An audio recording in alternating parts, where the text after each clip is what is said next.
अस्सलाम वालेकुम नाजरीन, आप देख रहे हैं अलर्ट पाकिस्तान। तो नाजरीन, इंतहाई अहम अपडेट आपको देनी है कि हाफ़िज़ साद हुसैन रिजवी साहब क्या chief justice of high court, chief justice of supreme court ने क्या फ़ैसला सुनाया है।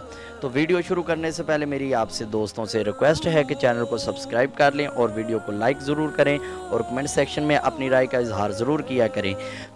तो नाजरीन, ये आप सब जानते हैं कि जजों ने हाफ़िज़ साद हुसैन रिजवी का केस सुनने से इनकार कर दिया। अब chief justice of high court और chief justice of supreme court ने अपना फ़ैसला क्या सुनाया है। उन्होंने कहा है कि हम हाफ़िज़ साद हुसैन रिजवी साहब को रिहा करने के लिए तैयार हैं, मगर कुछ ऐसी वजूहात हैं जिनकी वजह से हमारी बात नहीं मानी जा रही। सुप्रीम कोर्ट और हाई कोर्ट के फ़ैसले को नहीं माना जा रहा।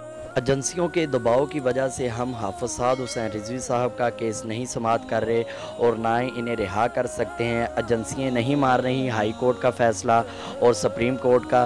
तो अगर एजेंसियाँ नहीं मान, जज साहबान से मेरी ये रिक्वेस्ट भी है कि आप इंसाफ करने वाले हैं, तो अगर जो नहीं मानता तो उसको आप सज़ा दें। आप बिला वजह हमारे कायद को आपने क्यों अंदर रखा हुआ है जेल में अभी तक।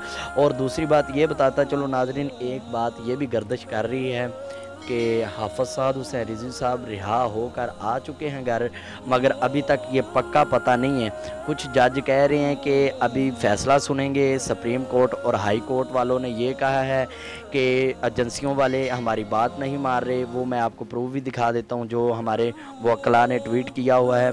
तो अब अल्लाह बेहतर जानता है क्या मसलहियत है इसमें और क्या इसमें आगे होने वाला है काम, हमें समझ कुछ नहीं आ रही।